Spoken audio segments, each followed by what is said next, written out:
My name is Eva Williams, and at 27 years old, I never expected to become a millionaire through the most heartbreaking way possible.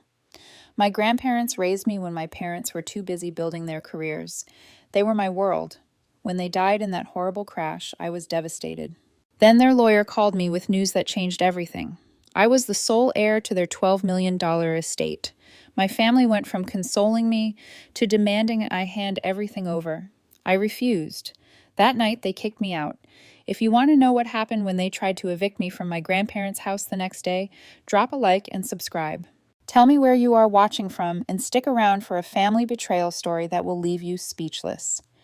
My grandparents, Harold and Martha Williams, were the pillars of my life from the moment I was born, while my parents, Thomas and Diane, were always chasing the next promotion or business opportunity.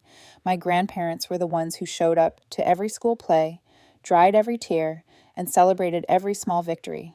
They lived in a beautiful Victorian-style home just 20 minutes from our suburban house, and that distance felt like nothing when I needed to escape.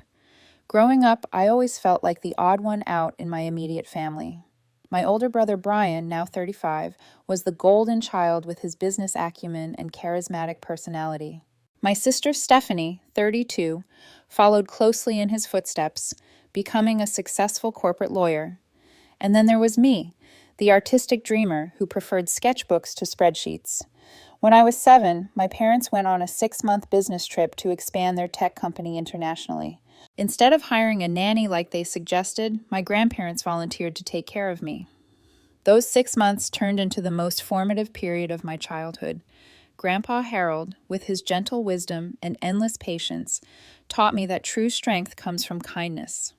Grandma Martha, with her creative spirit and determined nature, showed me that pursuing my passions was not just acceptable, but essential. Every weekend at their house became a new adventure. Grandpa would take me fishing at the lake where he proposed to Grandma 50 years earlier. He would tell me stories about their lives, the struggles they overcame, and the values that guided them. I can still hear his deep, rumbling voice saying, "Ava, remember that your worth is not measured by what you earn, but by the good you put into this world." Grandma Martha introduced me to art. She had been a respected watercolor artist in her youth before giving it up to raise my father. She recognized my natural talent and nurtured it without pressure. On rainy afternoons, we would sit in her sunroom painting landscapes and talking about everything and nothing. She was the first person who made me feel truly seen. When my parents returned from their trip, I cried for days, not wanting to leave my grandparents' house. This created the first of many tensions between my parents and grandparents about how I should be raised. My father would say, "You are making her soft, Dad. The world is not a kind place." My grandfather would simply respond, "Then perhaps she will help make it kinder." As I grew older, the divide between my family members became more pronounced. My parents pushed me toward practical career choices, calling my artistic pursuits a hobby. During family dinners, the conversation always revolved around my siblings' accomplishments, while my small victories went unnoticed. If I mentioned winning an art competition or selling a commission, my father would smile tightly and change the subject. When I turned 18, my grandparents helped me apply to art school, secretly paying my tuition. When my parents refused, my mother found out and accused them of undermining their parental authority. I overheard her shouting at Grandma, "You have always tried to turn her against us. We are her parents, not you." I moved out of my parents' house immediately after college, settling into a small apartment downtown. I built a modest career as a freelance illustrator, creating artwork for children's books and local businesses. My parents considered this a phase and regularly sent me job postings for corporate positions. Meanwhile, my grandparents visited my first art exhibition with tears of pride in their eyes, purchasing my most personal piece and hanging it prominently in their living room. Every Sunday, I would drive to their house for dinner. These meals became my sanctuary, the one place I felt completely accepted. Grandma would ask detailed questions about my latest projects, while Grandpa would clip newspaper articles about successful artists to inspire me. They created a foundation of unconditional love that sustained me through the constant disapproval from the rest of my family. The contrast between these Sunday dinners and the obligatory monthly visits to my parents' house was stark. At my parents', I felt like an outsider looking in at a family that functioned on ambition and achievement. Brian would discuss his latest investment success. Stephanie would talk about her high-profile cases, and my parents would beam with pride. I would sit quietly, feeling invisible and inadequate. The last time I saw my grandparents alive was 2 weeks before the accident. They had invited me over to celebrate my 27th birthday. Grandma had baked my favorite chocolate raspberry cake, and Grandpa had framed one of my childhood drawings alongside a recent commission to show how far I had come. As I was leaving, they hugged me tighter than usual. Grandma whispered, "You are the best of us, Eva. Never forget that." If only I had known those would be her final words to me. The call came on a Tuesday morning in April. I was at my drafting table working on illustrations for a new children's book when my phone lit up with my father's name. His voice was uncharacteristically shaky. "There has been an accident," he said flatly. "Your grandparents' car went off Mountain View Road last night. They did not make it." The world stopped spinning. My grandparents had been on their way back from celebrating their 55th wedding anniversary at the restaurant where they had their first date. According to the police report, a truck driver had fallen asleep at the wheel, crossing into their lane on the winding mountain road. They died instantly on impact. The next few days passed in a blur of grief. I moved through the funeral arrangements like a ghost, unable to process that I would never hear their voices again, never feel their embracing arms. The funeral itself was a somber affair at the local church where my grandparents had attended services for decades. I noticed how my parents seemed more concerned with appearances than honoring my grandparents' memory. My mother fussed about the flower arrangements, while my father worked with business associates who had come to pay respects. What disturbed me most was overhearing my brother and sister discussing the estate before our grandparents were even in the ground. I caught fragments of their conversation behind a pillar at the reception. "Do you think they updated their will?" Brian asked. Stephanie responded, "Dad seems confident we will all benefit nicely. The house alone must be worth $2 million in this market." 3 days after the funeral, we received a call from George Bennett, my grandparents' longtime friend and attorney. He requested that the entire family meet at his downtown office for the reading of the will. I remember my father looking smugly confident as we filed into the wood-paneled conference room. My mother was already mentally redecorating my grandparents' house, mentioning how she had always thought the kitchen needed updating. George Bennett was a distinguished man in his 70s, with kind eyes behind wire-rimmed glasses. He had been my grandparents' attorney and friend for over 40 years. I had met him several times at their house during holiday gatherings. He always brought me art books and took genuine interest in my work. As we settled into the leather chairs around the conference table, he gave me a gentle, sympathetic smile before beginning the proceedings. What happened next changed everything. George cleared his throat and began reading the will. To our collective shock, he announced that my grandparents had left their entire estate to me, Eva Williams, as the sole beneficiary. The room went deadly silent before erupting into chaos. "I will never know who looks more surprised, you or your family," George said quietly to me, as my father demanded explanations. According to the will, I had inherited the Victorian house valued at approximately $3 million, liquid assets in various accounts totaling $5 million, an investment portfolio worth another $3 million, and a valuable art collection worth at least $1 million. Additionally, there was a trust fund set up to manage the estate with George as the executor, until I felt comfortable taking control. My father turned red with anger. "This cannot be right," he shouted. "They would never cut out their own son." George calmly produced documentation showing that my grandparents had updated their will just 6 months prior, with sound mind and proper witnesses. Everything was legally binding. George then handed me a sealed envelope. "Your grandmother asked me to give this to you privately, but given the circumstances, perhaps you should read it now," he suggested. With trembling hands, I opened the letter and began reading my grandmother's elegant handwriting. "Dearest Eva, if you are reading this, Harold and I have left this world hopefully together, as we have done everything in life. Please do not grieve too long. We have lived full lives surrounded by love, especially yours. We have made the decision to leave our estate to you, not to create division, but because we believe in you and the goodness you bring to this world. Your father and siblings have been blessed with business acumen and have built comfortable lives for themselves. You, our sweet girl, see the world differently. You see beauty where others see only utility, possibility where others see limitation. This inheritance is not just money and property. It is our belief in your vision and our hope that you will use these resources to create the life that brings you joy, not the one others expect of you. We trust you completely. Know that we are proud of you, not for what you achieve, but for who you are. All our love, Grandma and Grandpa." By the time I finished reading, tears were streaming down my face. The letter confirmed what I had always felt. My grandparents saw me, truly saw me, when everyone else was looking through me. My mother's voice cut through my emotional moment. "This is ridiculous," she snapped. Clearly, they were not thinking clearly. "George, you should have counseled them better. As their attorney, you knew this would cause family strife." George remained professional but firm. Harold and Martha were of completely sound mind and were very clear about their wishes. They discussed this decision at length with me, and I assure you it was made with full awareness of all implications. The meeting dissolved into accusations and demands. My brother insisted that our grandparents must have been manipulated. My sister cited her legal knowledge, threatening to contest the will. My father paced the room, alternating between bargaining with me and threatening legal action. Throughout it all, George stood as a buffer between me and their anger. As we left the office, my family closed ranks against me. In the parking lot, my father grabbed my arm. "You will sign over at least half of this inheritance to the family," he insisted. "It is the right thing to do." When I hesitated, my mother added, "After all we have done for you, this is how you repay us? By stealing your grandparents' legacy from the rest of the family?" I felt simultaneously overwhelmed by grief, confusion, and now the weight of my family's expectations. George promised to help me navigate the legal aspects of the inheritance, assuring me that my grandparents' wishes were legally sound and would be protected. But I knew the legal battle would be nothing compared to the emotional warfare that had just begun with my family.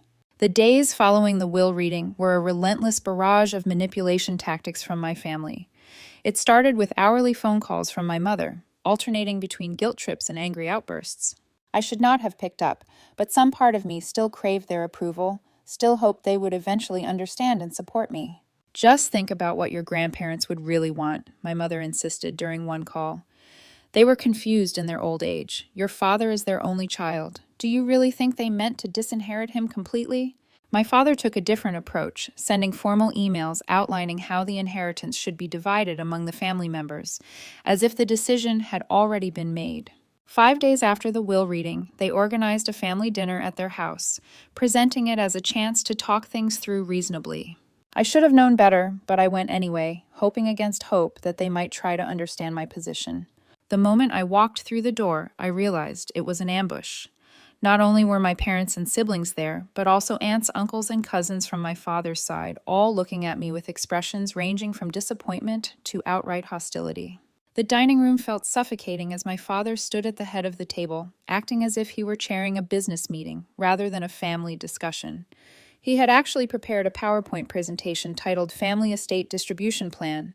I sat silently as he outlined his proposal. 60% of the assets would go to him as the rightful son.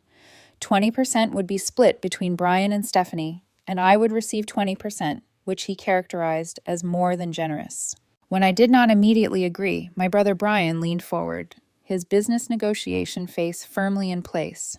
"Eva, you need to be practical here. You have no experience managing this kind of wealth. Without proper financial guidance, you'll lose it all within 5 years. Statistics show that most inheritance windfalls are squandered quickly." My sister Stephanie, leveraging her legal background, added, "I have already spoken with several colleagues who specialize in estate law. They all agree that a will that completely cuts out the direct descendant in favor of a grandchild could easily be contested on grounds of undue influence or diminished capacity." The pressure continued to mount as various relatives chimed in with their opinions.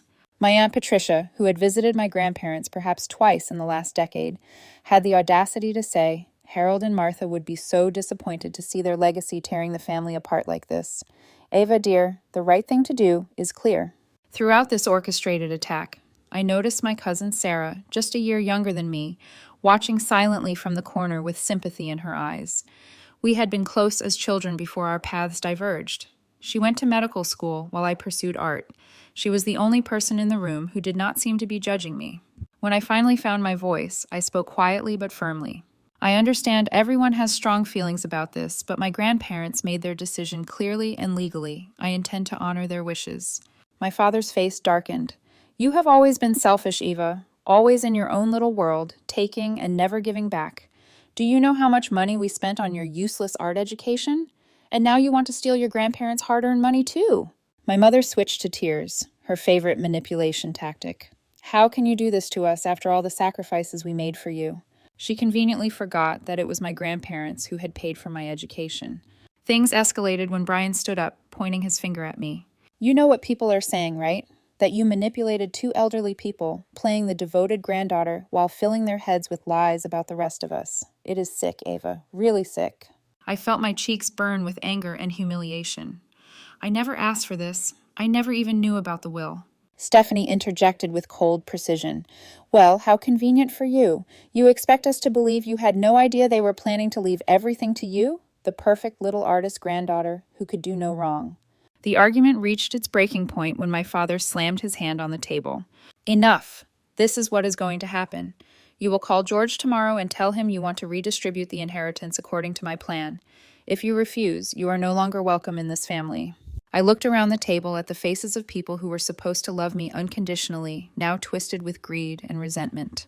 In that moment, something broke inside me, the last thread of hope that they would ever truly accept me for who I was.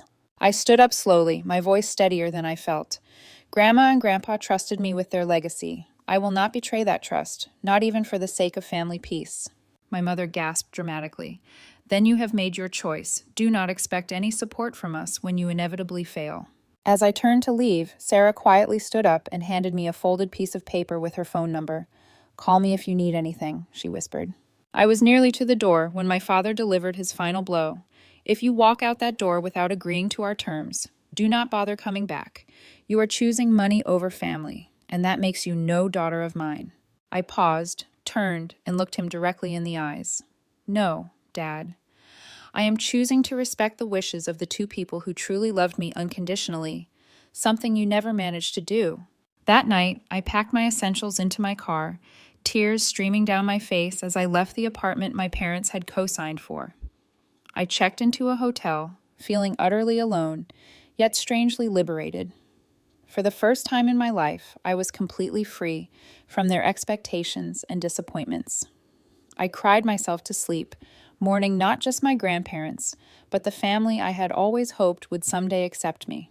The next morning, I woke up with swollen eyes and a strange sense of determination. If my family had disowned me, then I would build a new life on my own terms. I called George, who was relieved to hear from me, having received several threatening messages from my father overnight. Miss Williams, your grandmother gave me explicit instructions to help you transition into the house whenever you felt ready, he said kindly. Would you like me to meet you there this afternoon? I agreed, feeling a mix of grief and anticipation at the prospect of entering my grandparents' home as its new owner. When I pulled into the familiar circular driveway, the Victorian house looked exactly as it always had, with its gingerbread trim and wraparound porch. Yet everything felt different. The hanging baskets of ferns my grandmother had lovingly tended were beginning to wilt. The porch swing, where my grandfather had told me countless stories, sat motionless in the spring breeze. George was waiting on the porch, a set of keys and a thick folder in his hands. As he unlocked the door, he explained, Your grandparents left detailed instructions about everything in the house. Martha was nothing if not organized. He handed me the keys with a gentle smile. Welcome home, Ava. They would be so happy to know you are here. Stepping over the threshold without my grandparents greeting me felt wrong, like entering a church after services had ended. The house smelled the same, a mixture of lemon polish, old books, and the lingering scent of my grandmother's rose perfume. I ran my fingers along the familiar mahogany banister, remembering how I used to slide down it as a child while my grandfather pretended not to notice.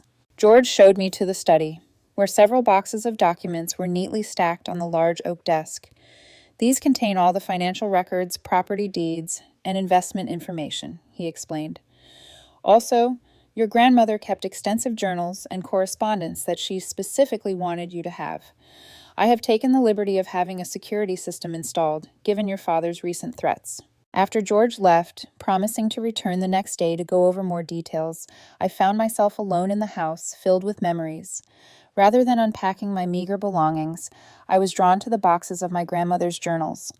The oldest dated back to before my father was born, bound in faded leather with her maiden name embossed on the cover. As I began reading, a very different picture of my family emerged. I discovered that my grandparents had not always been wealthy. They had built their fortune through decades of smart investments and hard work. My grandfather had started as a junior attorney at a small firm before eventually founding his own successful practice. My grandmother had been a talented artist who later became a respected art dealer with an eye for undiscovered talent. Most shocking was learning that they had financially supported my parents in the early years of their marriage. When my father wanted to start his tech company, my grandparents had provided the initial capital, nearly $1 million. According to my grandmother's records, this loan had never been repaid despite my parents' eventual success. Instead, as their company grew, my parents had become increasingly distant, visiting only when they needed something. Another journal from when I was around 10 years old detailed my grandmother's concerns about how my parents were treating me. She wrote, "Thomas and Diane seem to have no patience for Eva's gentle spirit. They push the older children toward achievement at any cost, and I fear they see Eva's artistic nature as a defect rather than a gift. Harold and I have discussed taking a more active role in her upbringing, even if it causes tension with Thomas." In a box of correspondence, I found letters between my grandfather and my father, spanning 2 decades. The early letters were warm and supportive, but over time, my father's tone became increasingly demanding and entitled. In one particularly disturbing letter, dated just 5 years ago, my father had actually suggested that my grandparents should sell their house and move into a retirement community, offering to help them manage the resulting funds. Reading between the lines, it was clear he had been trying to get control of their assets.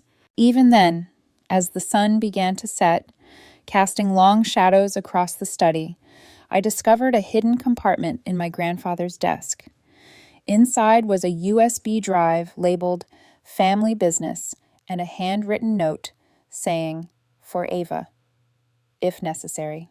I plugged it into my laptop and found dozens of folders containing financial records, emails, and legal documents. Among them was evidence that my brother Brian had approached my grandfather 3 years ago, asking for a $2 million investment in a business venture. My grandfather had apparently done his due diligence and discovered the venture was highly questionable, possibly fraudulent. He had declined to invest, and Brian had never mentioned it to the rest of the family. I was so absorbed in these revelations that I nearly jumped out of my skin when the doorbell rang. My heart racing, I approached the front door cautiously, half expecting to find my angry family on the porch. Instead, I was greeted by an elderly man in overalls with a weathered face and kind eyes. "Miss Eva, I'm Frank, your grandparents' gardener for the past 30 years. I heard you had moved in and wanted to pay my respects. I've been keeping an eye on the garden since they passed. Your grandmother would not have wanted her roses to suffer." I invited Frank in for tea, and over the next hour he shared stories about my grandparents that I had never heard. How my grandfather had paid for Frank's daughter's college education when his wife fell ill and medical bills depleted their savings. How my grandmother had visited Frank's wife in the hospital every day for 3 months, bringing fresh flowers and home-cooked meals. The picture he painted was consistent with the grandparents I knew, loving, generous, and principled. When I needed to make a difficult decision, your grandfather always said to ask yourself what kind of person you want to be when you look back on your life, not what is easiest in the moment, Frank told me as he was leaving. They were good people, Miss Eva, the best I've ever known. That night, I explored more of the house, seeing it through new eyes. In what had been my grandmother's art studio, I discovered dozens of my childhood drawings and paintings carefully preserved in archival sleeves. She had kept everything, from my first clumsy crayon scribbles to my recent professional work. Beside them was a half-finished painting of her own, a portrait of me, that she must have been working on before she died. In my grandfather's library, I found books on art investment and nonprofit management, with recent bookmarks and notes in the margins. It seemed they had been researching ways to help me establish myself as an artist long before they updated their will.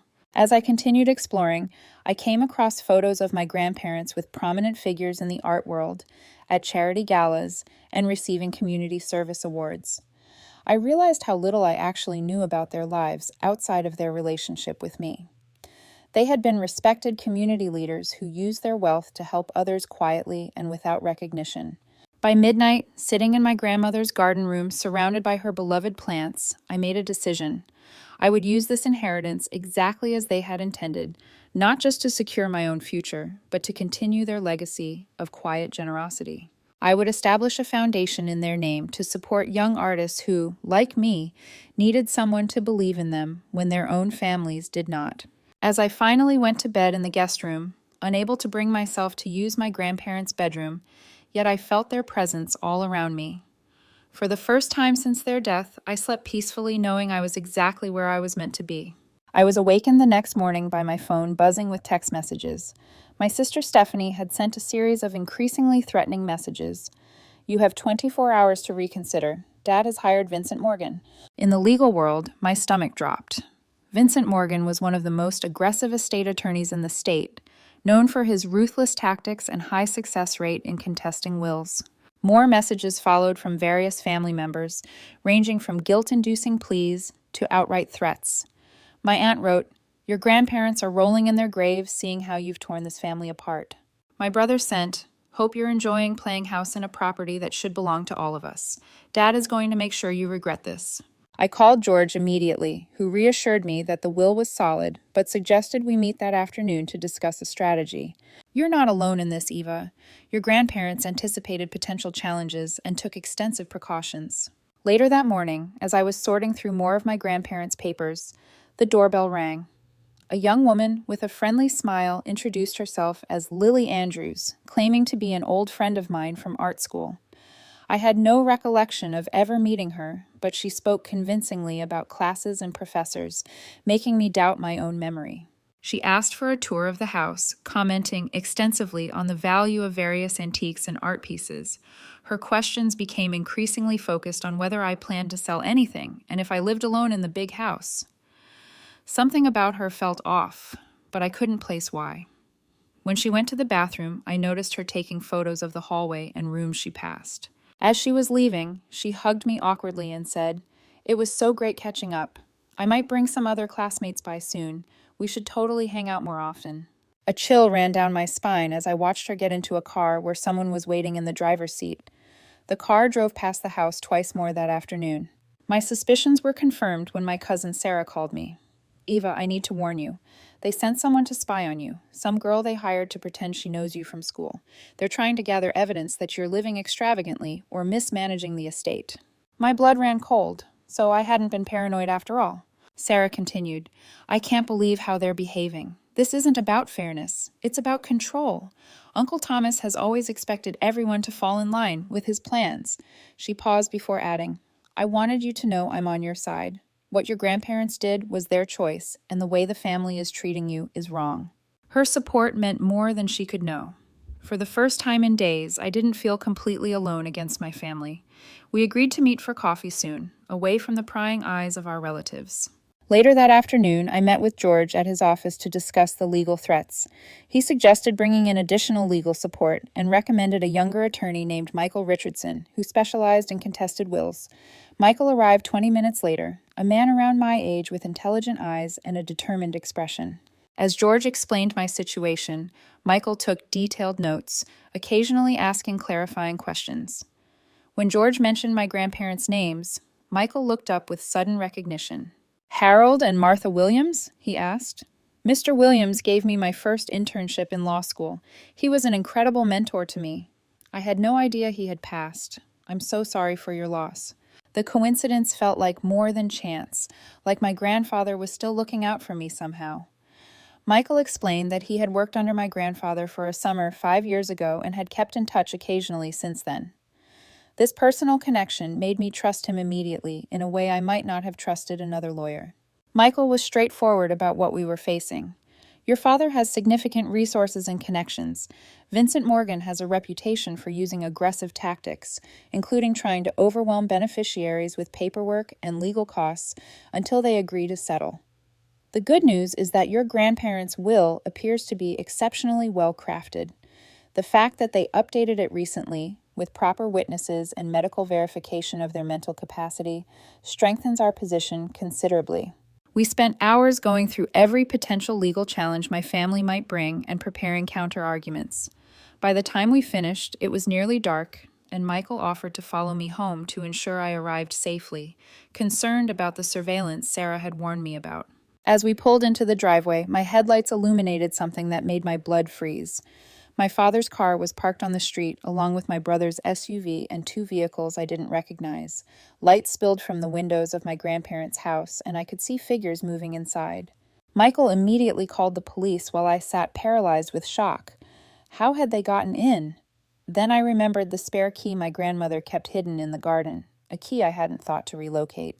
Before the police arrived, Michael and I watched from my car as my father, brother, sister, and two men in suits I didn't recognize carried boxes and small pieces of furniture out to their vehicles. They were literally looting the house while I sat watching. When the police finally arrived, my father greeted them with the confident smile he reserved for authority figures. "Officer, glad you're here. My daughter has been experiencing some mental health issues since my parents passed away. We're just collecting some family heirlooms that belong to us before she can damage or sell them."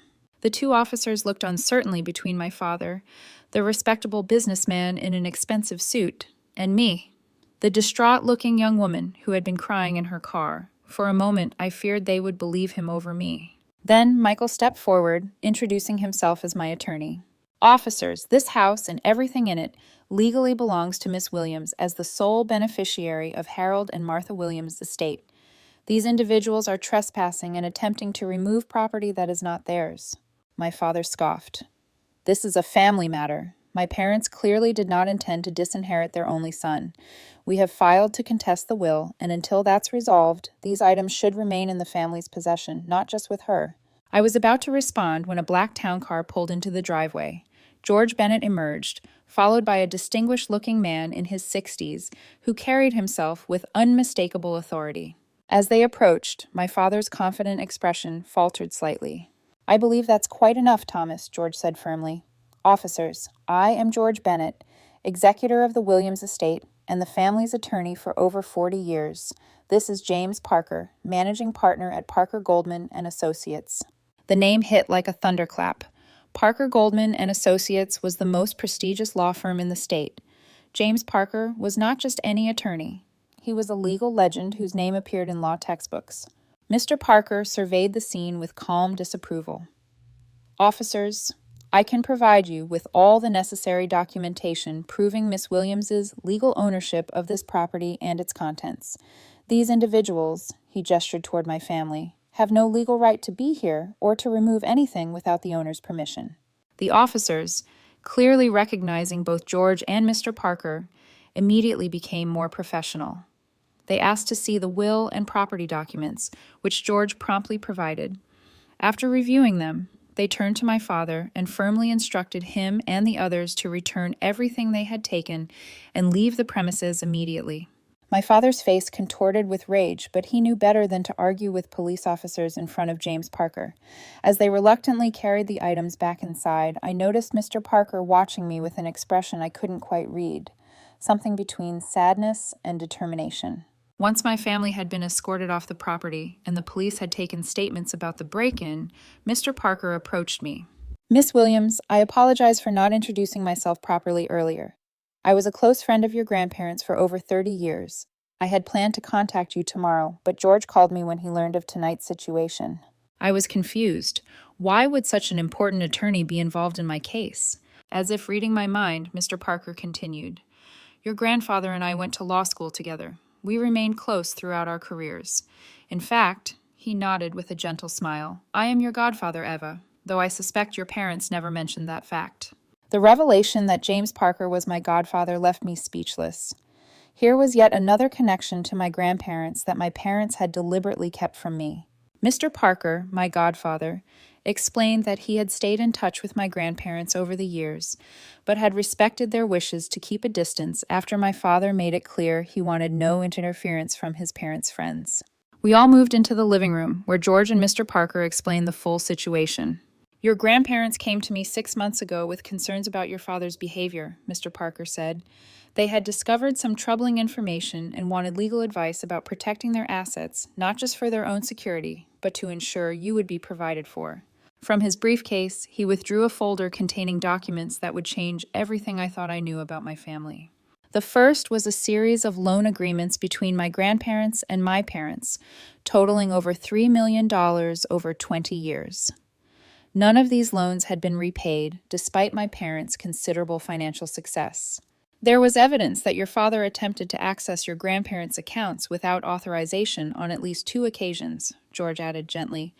They changed banks and security measures as a result. Even more disturbing were the financial records showing that my brother Brian had misappropriated funds from the family business where he served as CFO. My grandfather, who had maintained a small ownership stake in the company, had discovered the discrepancies during a routine review of the annual reports. Rather than expose his grandson, he had privately confronted Brian and forced him to return the money, approximately $800,000, without informing the board or other executives. Mr. Parker continued, "Your sister Stephanie approached your grandparents last year about liquidating part of their art collection to invest in her husband's startup. When they declined, she began researching how to challenge mental competency for elderly relatives. We have copies of her browser history from their computer when she visited them last Christmas. She used their home office computer and didn't clear the history." The most shocking revelation came in the form of a recorded conversation. "Your grandfather had legitimate concerns about your father's intentions," Mr. Parker explained as he set up his laptop. "With my legal advice, he took the precaution of recording this conversation during their last family meeting." The recording began to play, and I heard my father's voice clearly. "Mom, Dad, you're both getting older. It's time to think about simplifying your lives. Why not sell this big house? I can help you manage the proceeds, invest them properly for your retirement. You don't need all this space or the hassle of maintenance." My grandmother's voice was firm despite her age. "We're perfectly capable of managing our own affairs, Thomas. This house is our home, and we intend to stay here." Then my father, his tone sharpening. "Look, I'm trying to help you. You're both in your 80s. Who knows how much longer you'll be able to make sound decisions? Wouldn't it be better to let me handle things while you can still have input, rather than waiting until you're incapacitated?" The conversation continued, growing increasingly tense, as my father pushed and my grandparents resisted. Then came the most damning moment when my father thought they couldn't hear him. The recording captured him in the hallway speaking to my mother. "They're getting stubborn in their old age. We need to move faster before they change their will again. I'm not letting them give everything to Eva just because she kisses up to them. That money should stay in the main family line." I sat stunned as the recording ended. Mr. Parker looked at me sympathetically. "Your grandparents loved your father, but they weren't blind to his flaws. They were deeply concerned about his attitude toward their estate and his treatment of you. That's why they took steps to protect you and their legacy." Just as we were processing this information, the doorbell rang again. Michael checked the security camera installed by George and announced, "It's the police again, and your family is back." When we opened the door, my father stood there with a smug expression, flanked by my mother, Brian, and Stephanie. Behind them were 2 police officers and a woman who introduced herself as a social worker from Adult Protective Services. "We've received a report of elder financial abuse," the female officer stated professionally. "The complaint alleges that Miss Eva Williams manipulated her elderly grandparents into changing their will shortly before their deaths, cutting out the rest of the family." My father stepped forward, handing the officer what appeared to be a formal complaint. "We have evidence that my daughter took advantage of my parents' declining mental state to secure their fortune for herself, given her history of financial instability and her close relationship with their lawyer." He glared at George. "We believe a full investigation is warranted." The social worker explained that they needed to conduct an assessment based on the serious allegations. I felt the ground shifting beneath my feet. My family had moved from threats to action, and they were playing to win. Before I could respond, James Parker stepped forward, introducing himself to the officers with quiet authority. "Officers, I understand you're doing your job, but I need to make you aware of several facts. First," he gestured to his briefcase, "I have comprehensive medical evaluations from 3 separate physicians confirming Harold and Martha Williams were of sound mind when they updated their will 6 months ago." The officers looked uncertain, clearly not expecting to encounter someone of Mr. Parker's stature. He continued, "More pertinently, I have documentation indicating that Thomas Williams and his children have engaged in concerning financial behaviors that prompted the deceased to change their wills, specifically to protect their assets." My father's face darkened. "This is ridiculous. Who even are you to make these accusations?" Mr. Parker's expression remained calm. "I am James Parker, managing partner at Parker Goldman and Associates. I was Harold Williams's closest friend for over 50 years and have served as special counsel to their estate planning for the past decade. More importantly, I am Eva's godfather. The officers exchanged glances, clearly recognizing his name and reputation. Mr. Parker continued, I believe you should also be aware that we have filed a police report regarding the unauthorized entry and attempted removal of property from this house earlier this evening. I believe your colleagues responded to that call. He then addressed my father directly, his voice taking on an edge I hadn't heard before. Thomas, I have here, he pulled out another folder, documentation of the $3 million your parents loaned you over the years, which you never repaid despite your financial success. I also have evidence of your attempts to access their accounts without authorization, which constitutes attempted financial elder abuse. My father's face paled. That's not what happened. They wanted to help me with the business. It was a gift, not a loan. Mr. Parker raised an eyebrow. The signed loan documents with repayment terms would suggest otherwise. He turned to my brother. And Brian, I have here the documentation of the $800,000 you misappropriated from the company funds, which your grandfather discovered and forced you to quietly return. I believe the statute of limitations hasn't expired on that particular offense. Brian's mouth opened and closed like a fish out of water. I don't know what you're talking about, he finally stammered. The social worker and police officers were now looking at my family with growing suspicion. Mr. Parker addressed my sister next. Stephanie, as an attorney, I'm sure you're aware that researching how to challenge an elderly person's mental competency for the explicit purpose of gaining control of their assets could be construed as conspiracy to commit elder financial abuse. Your digital footprint on your grandparents' computer was quite extensive. As my family stood speechless, a car pulled up and, to my surprise, my cousin Sarah stepped out. She walked nervously to the porch carrying a laptop.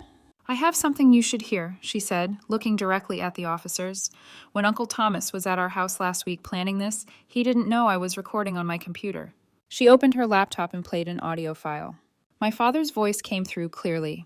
Once we get control of the estate, we'll sell the art collection immediately. Stephanie, your husband's friend at the gallery can help move it quickly under market value if necessary. We need liquid assets before that little ingrate can get her hands on anything substantial. The important thing is to make Eva look unstable and manipulative to the authorities. The officers and social worker listened with professional neutrality, but their body language had shifted. One officer took Sarah aside to ask additional questions, while the other turned to my father. Sir, we're going to need you and your family to come down to the station to answer some questions about these allegations. My father's face contorted with fury. This is all a setup. They're manipulating you, just like they manipulated my parents. As the situation escalated, more police arrived, called by the original officers. While they were questioning everyone, I stood to the side with Michael, trying to process the rapid turn of events. He placed a supportive hand on my shoulder. It's going to be okay, Eva. The truth is coming out. The confrontation reached its climax when one officer received confirmation over the radio that the documents my father had presented as evidence had been falsified.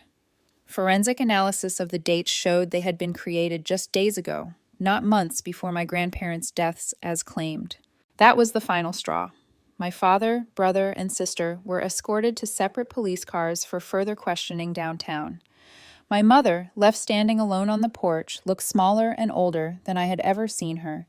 For a moment our eyes met, and I saw something I had never seen before, genuine fear. Not fear of consequences, but fear of losing the carefully constructed image she had maintained for decades. I want to hate you, she said quietly, but I cannot. You have destroyed everything we built. I could have said many things in that moment, about how they had never truly seen me, about how they had tried to steal what my grandparents had lovingly left me, about the years of emotional neglect. Instead, I simply said, "No, Mom, you did that yourselves." As she walked away to her car, Sarah approached me hesitantly. "I'm sorry I didn't stand up for you sooner," she said. "They've always been like this, haven't they? Calculating every situation for maximum benefit."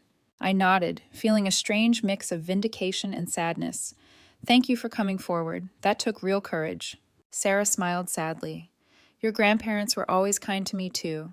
They deserve better than this, and so did you." As the police cars drove away and the chaos subsided, I stood on the porch of my grandparents' home, our home now, surrounded by the unlikely alliance that had formed to protect me. George, my grandparents' trusted attorney. Michael, the young lawyer my grandfather had mentored. James Parker, my rediscovered godfather. And Sarah, the cousin who had found her own courage. For the first time since learning of my inheritance, I felt the weight lifting from my shoulders. The truth had come to light, and with it, a chance to truly honor my grandparents' legacy without the shadow of my family's greed hanging over me. 6 months passed like a dream. The criminal investigation into my father and brother's financial improprieties resulted in charges that were still working their way through the legal system. My sister avoided criminal charges, but faced an ethics investigation from the Bar Association. My parents separated shortly after the incident, with my mother moving to Florida to live with her sister. The beautiful Victorian house that had once been my grandparents' sanctuary became mine in more than just legal terms. I renovated the ground floor to create a community art space where local artists could exhibit their work without the prohibitive fees of commercial galleries. The sunroom where my grandmother had taught me to paint became a studio where I offered free art classes to children from low-income neighborhoods.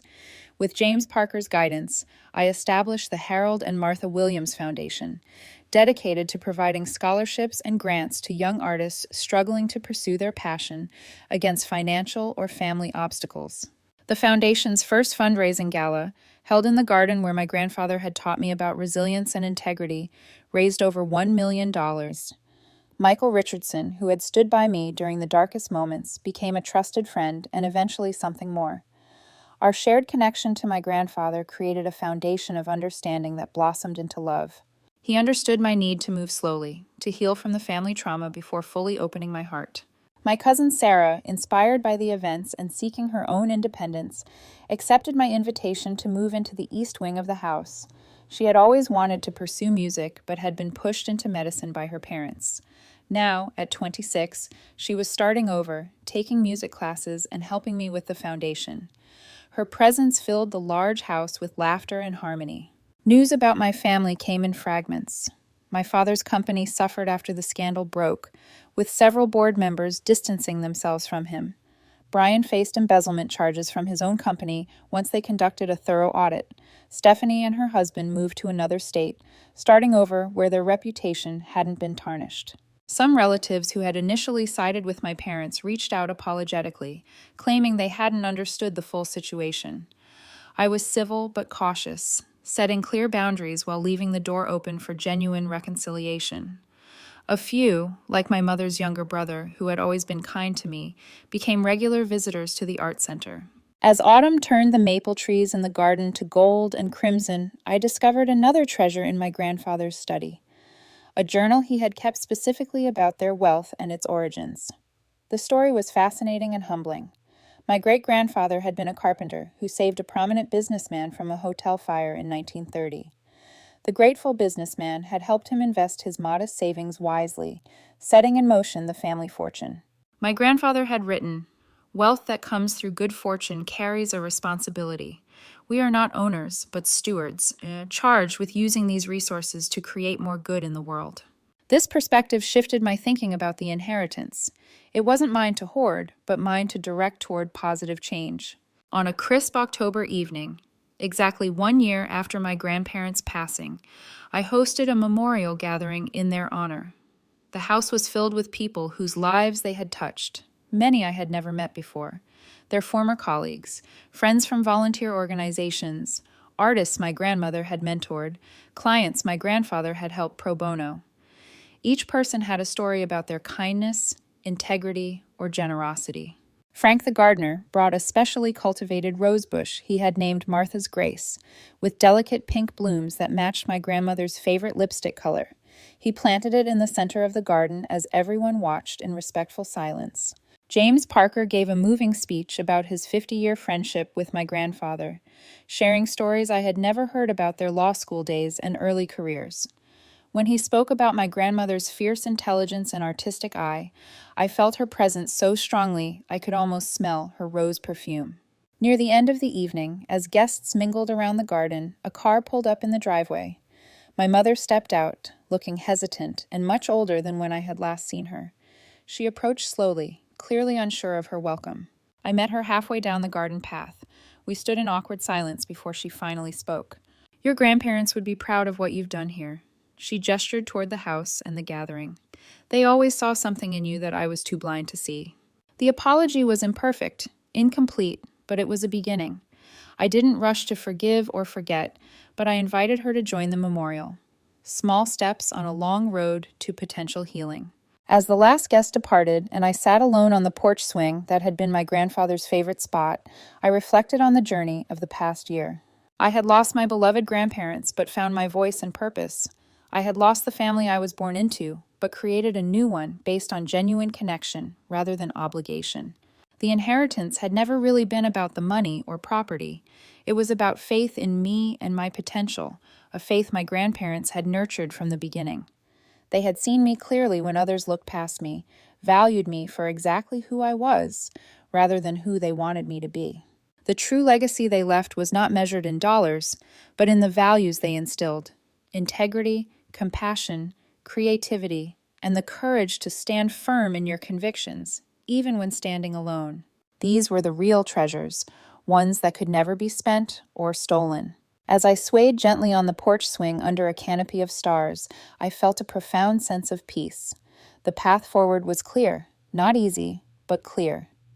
I would honor my grandparents not by clinging to their possessions, but by embodying their values and extending their generosity into the future. Have you ever had someone who believed in you when no one else did?